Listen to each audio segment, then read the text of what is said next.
Question शुरू करते हैं। विविध प्रश्नावली का ये सवाल है अनुक्रम तथा श्रेणी का। सवाल 18 नंबर है नई किताब से। किसी कार्य को पूरा करने के लिए 150 कर्मचारी लगाए गए। दूसरे दिन 4 कर्मचारी काम छोड़ दिए। तीसरे दिन 4 और कर्मचारियों ने काम छोड़ दिया और इस प्रकार 4-4 कर्मचारी आगामी दिनों में क्रमागत रूप से छोड़ते जा रहे हैं। अब कार्य पूर्ण करने में 8 दिन अधिक लगता है। ठीक है, तो दिनों की संख्या ज्ञात कीजिए जिनमें कार्य पूर्ण किया जाता है। तो हम लोग मानते हैं कि यहाँ पे कार्य पूर्ण करने में कुल इस्मालियन दिन लगते हैं। तब प्रथम शर्त से पहली शर्त क्या है बेटा?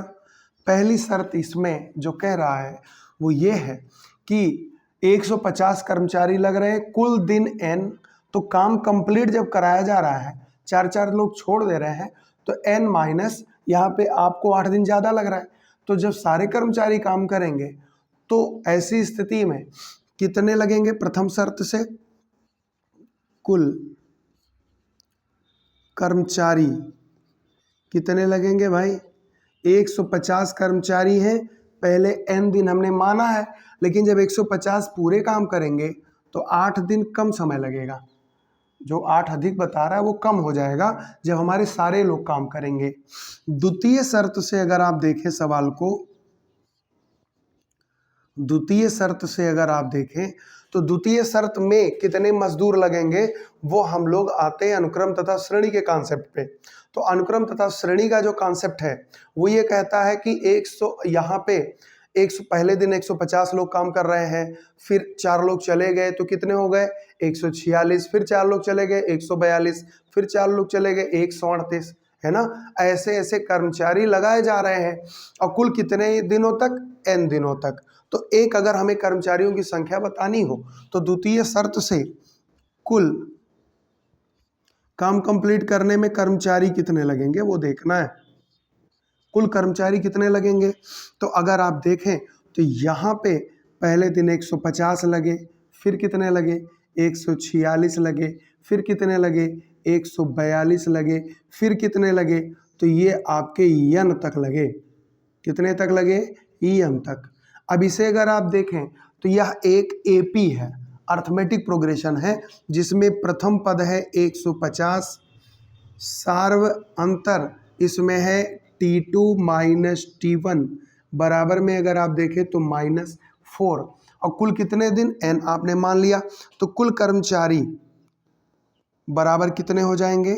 फार्मूला आप जानते हैं, एक फार्मूला कि इसको जोड़ लीजिए। तो Sn बराबर क्या होता है?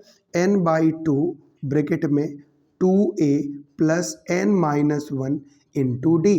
2 फार्मूले होते हैं, लास्ट टर्म अगर पता है तो दूसरा फार्मूला लगता है, लेकिन यहाँ पे हम लोगों ने d के माध्यम से सवाल को लगाना है। तो चलिए देखते हैं। तो कुल कर्मचारी कितने हो गए? कुल कर्मचारी कितने लगेंगे इस फार्मूले से? तो 2n, n माने n दिनों की संख्या जो हमें काउंट करनी है। 2a मतलब 2 इंटू 150। पहले दिन 150 लोग काम कर रहे हैं। उसके बाद में देखिए n हमको ज्ञात करना -1, और d यहाँ पे आप देख पा रहे हो -4 है, तो यहाँ पे आपने लिखा -4। इसे थोड़ा सा सॉल्व कर लेते हैं। तो यहाँ पे देखो 2 है, यहाँ पे भी आप 2 निकाल सकते हो, तो 2 बाहर निकाल लो। तो n/2 और 2 आपने बाहर निकाल लिया, तो यहाँ बचा 150 और यहाँ -2 बचा है, गुणा कर देंगे तो -2n, और -2 का -1 में तो +2। अब अगर आप देखें तो ये कट गया। अब सॉल्व करें तो ये हमें मिल जाएगा n, और ब्रैकेट में हमारे पास 150 और 2 152, और माइनस में है 2n। तो कुल कर्मचारी इतने हमारे पास लगे। संपूर्ण कार्य संपन्न होने में हमें इतने कर्मचारी इस मेथड से लगाने पड़ेंगे, और एक व्यवहारिक तरीके से कुल इतने लगाने पड़ेंगे। अब आप समझ सकते हैं कि ये और ये आपस में क्या होंगे? बराबर होंगे। तो हम लोग क्या करते हैं, यहाँ पे समीकरण 1 बना लो और इसको बना लो समीकरण नंबर 2। जो संख्या यहाँ पे आई है वही संख्या यहाँ पे भी आएगी। ये व्यवहारिक तरीके से हमारा संख्या निकला है। और ये जो संख्या हमारी निकली है ये अगर आप देखें तो ये फार्मूले से निकला है और दोनों एग्जैक्ट बराबर होंगे। तो यहाँ पे आप कह सकते हैं कि समीकरण 1 तथा समीकरण 2 से दोनों आपस में क्या होंगे, बराबर होंगे। तो यहाँ आ जाएगा 150 इंटू द ब्रैकेट n-8 और यहाँ हो जाएगा n 152 माइनस में 2n। सॉल्व कर लेते हैं तो 150 गुणा कर दें तो 150n और यहाँ पे 15 से आप गुणा करेंगे तो 15 8 120 120 इसका गुणा होगा 120 और 1 0 हमें फ्री में मिल गया। अब यहाँ पे गुणा करें तो 152n और यहाँ पे गुणा करेंगे तो 2n स्क्वायर। हमें पता है n काउंट करना है तो n स्क्वायर टर्म को पॉजिटिव रखना है, तो इन सबको इधर ले आओ। तो यहाँ ले आइए तो 2n स्क्वायर इधर आएगा तो हो जाएगा पॉजिटिव, ठीक है। उसके बाद में 152n इधर आएगा तो जाएगा माइनस में।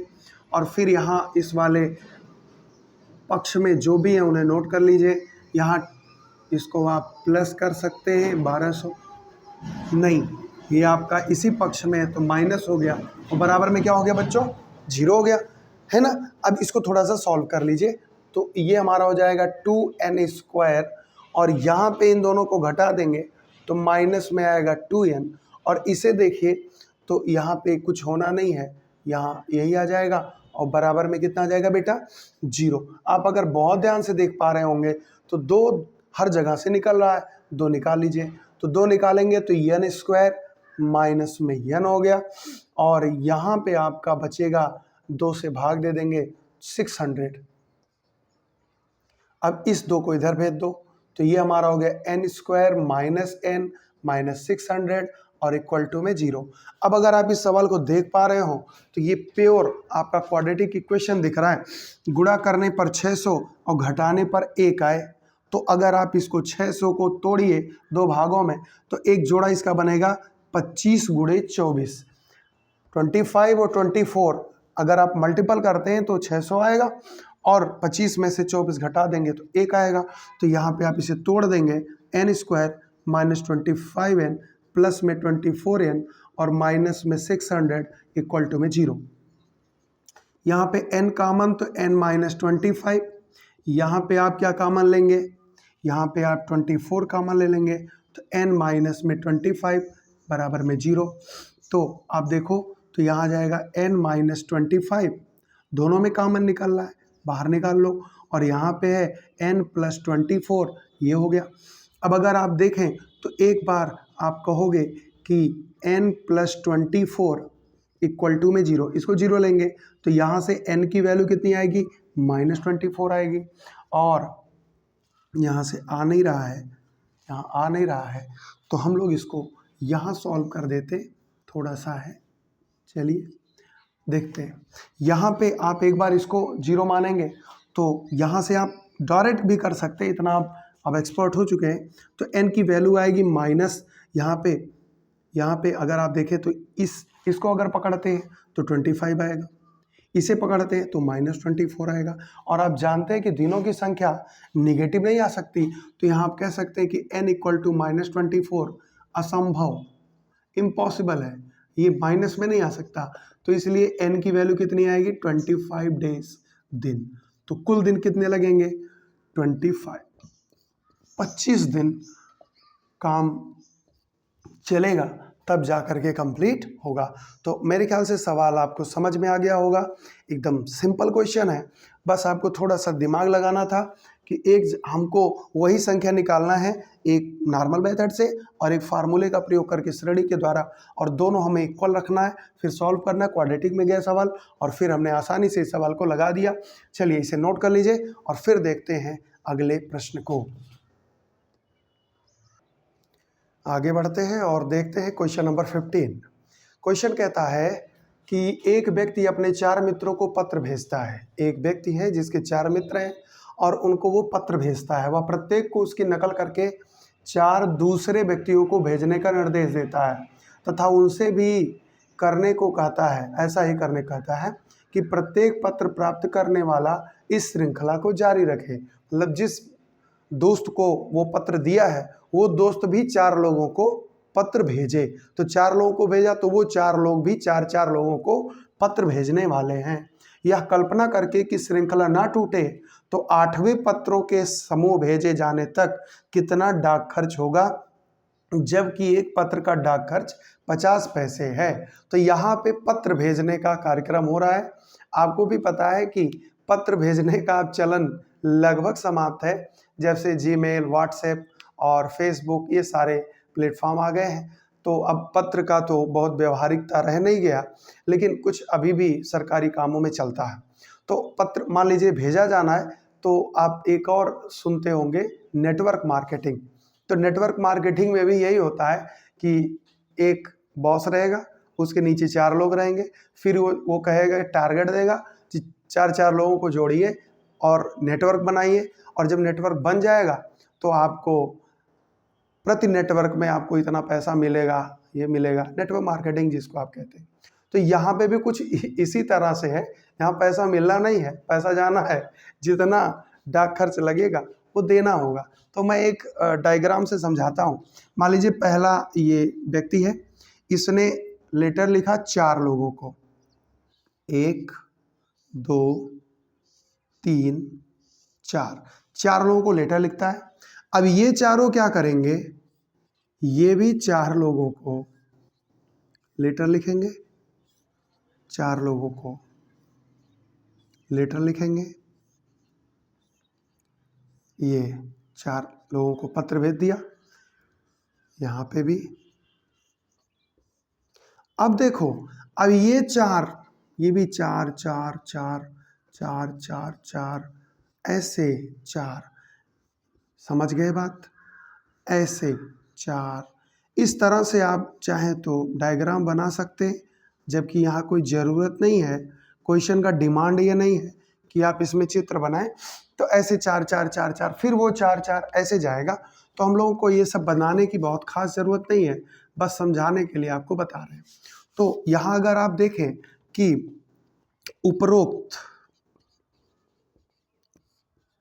प्रश्नानुसार जो प्रश्न है उस हिसाब से प्रश्नानुसार अगर हम पत्रों की संख्या बताएं तो क्या क्या होगा। पहले व्यक्ति ने 4 को भेजा, फिर दोबारे में कितना हो जाएगा 16, क्योंकि चारों 4 4 लोग 16 है ना। फिर उसके बाद 64 है ना, और फिर ये क्रम आगे बढ़ता जाएगा। तो यहाँ अगर आप देखें 4 चौका 16 चौका 64, तो एक तरह का ये जीपी बन रहा है। अब बात आती है कि आपको खर्च बताना है। तो खर्च आप तब बता पाएंगे जब आपको ये पता चलेगा कि कुल कितने पत्र लिखे गए, कितने पत्र आपने भेजे। तो पत्रों में अगर आप देखें तो पहले आपको निकालना पड़ेगा सवाल का, अगर आप सॉल्यूशन चाहते हैं तो सबसे पहले आपको क्वेश्चन में कुल कितने पत्र भेजे जा चुके हैं उनकी संख्या निकालनी होगी। संख्या निकल जाने के बाद आप क्या करेंगे कि जो एक पत्र भेजने का डाक खर्च है उसी का कुल में गुणा कर देंगे, आपको आंसर मिल जाएगा। तो सबसे पहला हमारा टारगेट होना चाहिए कि कुल कितने पत्र भेजे गए वो बताना है। तो यहाँ आप देखें तो जीपी का फार्मूले टाइप में आप इसको सेटल करें। तो प्रथम पद है 4, सार्वनुपात R बराबर होता है T2/T1। सॉल्व कर लेंगे, कितना आ जाएगा 4। अब कितने पदों तक, तो n कितने 8, तो 8 है ना। तो कुल कितने पत्र भेजे गए, कुल भेजे गए पत्रों की संख्या, कुल भेजे गए पत्रों की संख्या आप जानते हैं फार्मूला SN है ना, और ये क्या है जीपी है। तो जीपी का होता है AR⁻n-1 R-1 कब, जब R की वैल्यू 1 से बड़ी हो। तो यहाँ पे आप देख रहे हैं R की वैल्यू 4 है, 1 से बड़ी है, तो ये फार्मूला लगेगा। तो यहाँ पे 8 है, तो S8 बराबर में A का मान कितना 4, R माने 4, पावर में N माने 8, -1 बटे में 4 -1। तो अगर आपसे पूछा जाए कि कुल कितने पत्र भेजे गए तो आप बताएंगे 4, 4 में से 1 गया 3, और यहाँ पे आ गया 4 पावर 8 माइनस 1। देखिए 4 पावर 8 को भी आपको निकालना पड़ेगा क्योंकि वैल्यू काउंट करना है, लेकिन अभी यहीं तक रहने देते हैं। तो इतने पत्र भेजे गए, इतने पत्र भेजे गए। एक पत्र का खर्चा कितना आ रहा है? 50 पैसा। 50 पैसे को हम रुपए में कन्वर्ट करते हैं तो 1/2 रुपए। तो यहां पे आप इस तरह कह सकते हैं कि पत्र या पत्रों को भेजने का कुल खर्च या कुल लागत क्या होगा? लागत होगा कुल पत्रों की संख्या, कुल पत्रों की संख्या गुणे एक पत्र का डाक खर्च। एक पत्र भेजने का डाक खर्च कितना पड़ रहा है उसी का गुणा कर दीजिए। तो कुल पत्र कितने हैं बेटा? 4/3, 4 पे घात में 8 माइनस में 1, और यहाँ पे है एक पत्र भेजने का, तो 50 पैसा लिखो या इसी को रुपए में कन्वर्ट करेंगे तो 1/2 रुपया। अब ये रुपया है, ये संख्या है, तो जो वैल्यू आएगी वो किस में आएगी बेटा? रुपए में आएगी। सॉल्व करते 2 एकम और यहाँ पे हो गया 2 दूना, तो ये आपको मिल जाएगा 2/3। और 4 पे घाते 8 की वैल्यू निकालनी है, तो 4 पे घाते 8 का मतलब आप चाहें तो 4 पे 2, 4 पे 2, 4 पे 2, 4 पे 2 ऐसे कर सकते हो। तो यहाँ पे हो जाएगा 16 गुणे 16 गुणे 16 गुणे 16। तो ये देखो 16 का 16 में गुणा 256, 16 का 16 में गुणा 256, इसका मतलब 256 का 256 में गुणा कर दें तो 4 पे घाते 8 की वैल्यू आ जाएगी, है कि नहीं? तो यहाँ पे रफली हम लोग 256 में 256 का गुणा कर देते हैं, तो 6 का 36, 6 पचे 30, 3 33, 6 दूना 12, 3 15, 5 6 30, 5 पचे 25, 3 28 और 5 दूना 10 2, 5 दूना 10 2 12। फिर 2 से यहाँ कट गया, यहाँ कट गया, 2 छक 12, 2 पचे 10 1 11, 2 दूना 4 1 5, तो हो जाएगा 6 3 8 5 13 2 15, है ना? 15 और 2 1 3 1 4 और एक हासिल भी ले लो 5 और ये 6। तो अगर आप देखें तो यार 65 536, ठीक है? तो ये रफली भी कर सकते हैं, आप सवाल में दिखा भी सकते हैं, लेकिन रफली में ज़्यादा सही है। इसको मिटा देते हैं, है ना? तो ये गायब कर दो। अब यहाँ पे 4 पावर 8 इसकी वैल्यू है 65536 -1, ये खत्म हो चुका है। तो यहाँ पे आ गया 2/3 इंटू, इसको घटा दो, तो घटाओगे तो 36 है, घटा दो 35, तो ये आ जाएगा 65535। अब बात आती है 3 से कटेगा कि नहीं। अगर नहीं कटेगा तो डेसिमल में आंसर जाएगा, कट गया तो चीज़ें डायरेक्ट आएंगी। तो यहाँ पे देखो 5 3 8 5 13 5 18 6 24, 3 से कटेगा, 3 एकम 3 से इसको काटोगे तो 3 दूना 6, 3 एकम 3, तो 2 और 5 हो गया, 3 अट्ठे 24, 1 3 हो गया, 3 चौक 12, 3 पचे 15। अब 2 का यहाँ गुणा कर दो तो 2 पचे 10, है ना? 2 चौक 8 1 9, 2 अठे 16, 2 एकम 2 1 3, है ना? और 2 दूना 4, तो आंसर आएगा 43,690। इतना रुपया खर्च होगा अगर हम डाक के सहारे पत्रों को भेजते हैं, तो हमारा खर्चा कुल आएगा 43,690 रुपये। समझ में आ गया? बोलिए, सबको समझ में आ गया? तो इसे आप नोट कर लें और फिर देखते हैं अगला प्रश्न क्या कहता है। अब आगे बढ़ते हैं और देखते हैं क्वेश्चन नंबर 16 को। क्वेश्चन कहता है कि एक आदमी ने एक बैंक में 10,000 रुपये 5% वार्षिक साधारण ब्याज पर जमा किया, ठीक है? जब से रकम जमा की गई तब से 15वें वर्ष में उसके खाते में कितनी रकम हो गई तथा 20 वर्षों बाद कुल कितनी रकम हो गई, ज्ञात कीजिए। ज्ञात कीजिए। तो क्वेश्चन को अगर आप देखें तो ये साधारण ब्याज का सवाल है। क्वेश्चन में आप देख रहे हैं साधारण ब्याज एक शब्द आया है, तो साधारण ब्याज एक होता है, ध्यान से समझना, एक होता है बेटा जिसको हम लोग कहते हैं साधारण ब्याज, साधारण ब्याज, और एक होता है चक्रवृद्धि ब्याज, चक्रवृद्धि ब्याज। इसे बोलते हैं सिंपल इंटरेस्ट और इसे बोलते हैं कंपाउंड इंटरेस्ट। दोनों का सिंपल जो अंतर है वो समझो। मान लीजिए कि शुरुआत में T0 मतलब प्रारंभ में आपने 10,000 रुपये किसी बैंक से लिया। ध्यान से समझना बेटा, साधारण ब्याज आपने मान लीजिए 10,000 रुपये, एग्जाम्पल के तौर पे आपने 10,000 रुपये किसी बैंक से लिया या किसी व्यक्ति से लिया।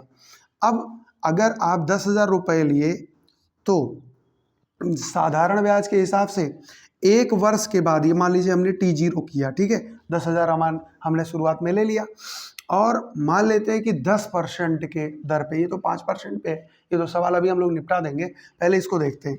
मान लीजिए 10% पे आपने लिया तो 1 वर्ष के बाद जो पैसा आपका होगा, जो आप मान लीजिए 1 वर्ष के बाद आप साधारण ब्याज चुकाना चाह रहे हैं कि 1 साल हो गया भैया, अब हम पैसा आपका वापस कर रहे हैं, तो 1 साल के बाद साधारण ब्याज कितना होगा? तो ब्याज SI का जो फार्मूला होता है, SI, इसका फार्मूला क्या होता है कि आपने जो पैसा लिया है, मूलधन गुणे दर गुणे समय बटे 100। और कंपाउंड इंटरेस्ट का फार्मूला क्या है? यहाँ पे आपका आता है P1 + R/100 पावर n और माइनस में P, मतलब जो आपने यहाँ पे ये आपका चक्रवृद्धि मिश्र धन का है, इसमें से मूलधन घटा देंगे तो आपको CI मिल जाएगा। ये सब तो वैसी बात हुई, व्यवहारिक समझिए। तो 1 साल के बाद अगर आप साधारण ब्याज ले रहे हैं तो साधारण ब्याज आप ले रहे हैं तो अब 1 साल के बाद आप कितना चुकाओगे? तो 1 साल के बाद आपको चुकाना होगा 10,000 रुपये, तो आपने लिया ही था, और इस फार्मूले में जब आप सेट करेंगे तो 1,000 रुपया आपका ब्याज पड़ेगा। तो टोटल आपको जो लौटाना है वो 11,000 रुपये आपको लौटाना होगा, 11,000 लौटाना पड़ेगा। और चक्रवृद्धि ब्याज को अगर आप देखें तो चक्रवृद्धि ब्याज में भी ये जो आप फार्मूला लगाओगे तब भी, और नहीं तो ऐसे करते हो तो आपको 1 साल के बाद जो पैसा चुकाना है वो 11,000 ही चुकाना होगा, ठीक है। यहाँ तक चीज़ें सेम चलती हैं, यहाँ तक सेम चलती हैं। साधारण ब्याज लगे या आपका चक्रवृद्धि ब्याज लगे वार्षिक में, आप अगर पैसा लिए हैं तो 1 साल के बाद में जितना साधारण ब्याज में चुकाओगे उतना ही चक्रवृद्धि में। जादू शुरू होता है दूसरे साल से जादू शुरू हो जाता है। इसीलिए इसको अल्बर्ट आइंस्टीन ने कहा है कि विश्व का 8वां अजूबा है ना। क्यों? अब आपको दिखेगा। दूसरे साल बाद अगर आप देखो तो ब्याज 1,000 है ना, दूसरे साल बाद कितना हो जाएगा? 2,000 ब्याज हो जाएगा।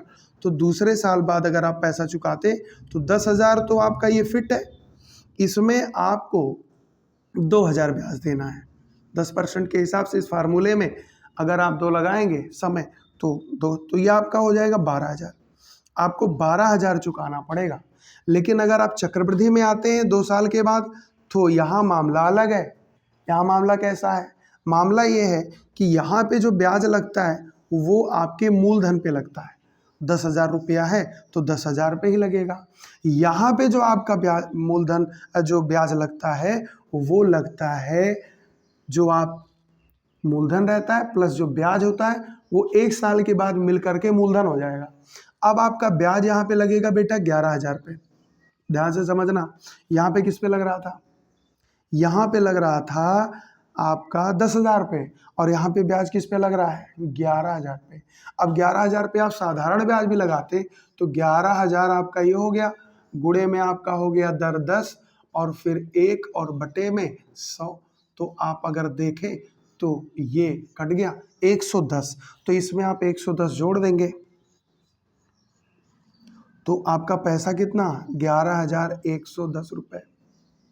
सोचो, यहाँ 1,000 आपका और जुड़ेगा तो 11,000, और फिर इसको आप कैलकुलेट करेंगे 11,000 का 10%, तो 10 बटे में 100, इसे सॉल्व करेंगे तो आपका जो इंटरेस्ट जो ब्याज आएगा वो 11,000 तो यहाँ है, और प्लस तो ये हो जाएगा आपका ब्याज जो है 1 साल के बाद 11,000 हो गया। यहाँ 10,000 पे 2,000 लगा, यहाँ पे आपका जो 11,000 है, 11,000 पे फिर आपका ब्याज जो लगेगा तो 11,000 का 10%, तो 10 और बटे में 100, तो 1 0 यहाँ से कट गया। और ध्यान देना बेटा, एक जीरो यहाँ से कट गया तो कितना आ गया, 1100 आ गया बेटा। कितना आ गया, 1100 आ गया। तो 1100 जब आ गया तो ये हो जाएगा 12,110। अब आप ध्यान से देखो, यहाँ पे आपको देना था 12,000 और यहाँ पे 12,110, ये 110 फैक्टर 110 आपको एक्स्ट्रा देना पड़ा है।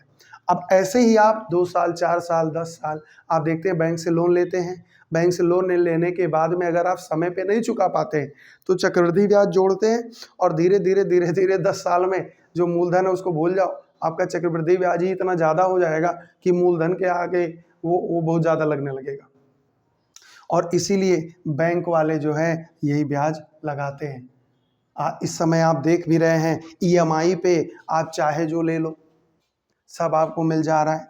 तो इसलिए ही मिल जा रहा है क्योंकि उसमें उनकी लूट चल रही है। आप देख रहे होंगे अपने गांव में, अपने आसपास, अपने मोहल्ले में कि जो बेचारे साइकिल भी नहीं खरीद पाएंगे वो बाइक ले लिए, जो बाइक नहीं ले सकते वो चरपहिया लेके चल रहे हैं, लेकिन वो समझ नहीं पा रहे हैं कि इसमें लूट चल रही है। चलिए अच्छी बात है, सुविधा का सबको कीमत चुकाना पड़ता है तो लोग चुका रहे हैं, अच्छी बात है। चलिए अब इस सवाल को देखते हैं। कह रहा है एक आदमी ने 10,000 रुपये 5% के वार्षिक ब्याज पर ले लिया। सवाल, ठीक है, पैसा लिया, जब से रकम जमा की गई है, मतलब जमा किया इसने, तो जमा की गई है 15वें वर्ष में उसके खाते में कितनी रकम हो जाएगी, और फिर कह रहा है 20वें वर्ष में। ठीक है, तो प्रश्नानुसार अगर आप चलते हैं, प्रश्नानुसार, तो पहले हम लोग साधारण ब्याज निकाल लेते हैं। एक साल के बाद में ब्याज कितना पड़ेगा, वार्षिक ब्याज इसका कितना पड़ रहा है, तो आप जानते हैं मूलधन गुणे दर गुणे समय, वार्षिक है एक साल ले लो, और बटे में कितना 100, काट पीट कर दीजिए, तो यहाँ से आ गया भैया 500। इसका मतलब हर साल 500 रुपया इसका ब्याज बढ़ जा रहा है।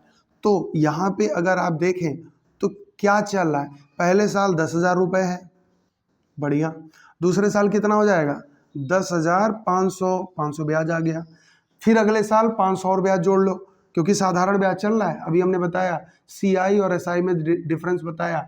तो सिंपल इंटरेस्ट में क्या होता है कि जो भी ब्याज ऐड होगा वो इस पे ऐड होगा, तब 500 रुपया ऐड हो गया, ब्याज उसका 500 ही आ रहा है, तो हर साल 500 रुपया ऐड होता जाएगा, तो ये हो जाएगा 11,000, फिर हो जाएगा बेटा 11,500, और इस तरह चलता चला जाएगा।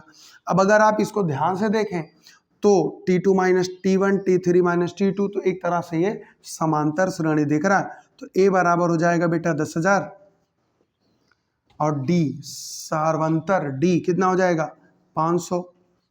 ठीक है, 500। अब यहाँ पे कह रहा है कि 15वें वर्ष में उसके खाते में कितनी रकम हो गई, तो 15वें वर्ष का मतलब 15वां पद है ना, तो यहाँ पे आप कह सकते हैं 15वें वर्ष में रकम। तो इसे आप AP पढ़े हो, आप फार्मूले में लिखते हो T15, और T15 का डायरेक्ट फार्मूला होता है A+14D, A+14D। तो यहाँ पे T15 आपका आएगा A माने है 10,000, 14 D माने, यहाँ प्लस लगाओ, और D माने 500, तो ये जाएगा 10,000 और 14 पचे 70 और 2 जीरो भी है, तो ये 7,000 जोड़ लीजिए तो कितना हो जाएगा 17,000 रुपये। 15वें वर्ष में 17,000 रुपये हो जाएगा। फिर इसी में सवाल इसने जोड़ा 20 वर्षों के बाद, तो 20 वर्ष का मतलब क्या हो जाएगा T20, T20 का मतलब क्या हो जाएगा A+19D, A का मतलब 10,000, 19 और D का मतलब कितना हुआ बच्चा, D का मतलब हो गया 500, तो ये हो जाएगा 10,000 और 19 पचे 9500, जोड़ लेंगे तो 19,500। एक आंसर यहाँ पे और एक आंसर है यहाँ पे। तो इस सवाल को आप ऐसे बहुत आसानी से लगा सकते हैं, और वार्षिक साधारण ब्याज हम लोग पहले ही निकाल के फिट हो गए। वार्षिक साधारण ब्याज मतलब हर वर्ष 500 रुपया ब्याज बढ़ता जा रहा है, और इससे हम लोगों का एक श्रेणी प्राप्त हो गया। और आराम से हमने एपी बना करके क्वेश्चन को सॉल्व कर लिया। तो आज इतना ही। नेक्स्ट वीडियो में हम लोग देखेंगे कि आगे के क्वेश्चन बचे हुए सवाल उसको ख़त्म करेंगे, और लास्ट वीडियो में हम लोग यहाँ पे श्रेणी को, अनुक्रम तथा श्रेणी को पूरी तरह समाप्त कर देंगे। चलिए, तब तक के लिए आप स्वस्थ रहिए, मस्त रहिए, खुश रहिए, पढ़ते लिखते रहिए।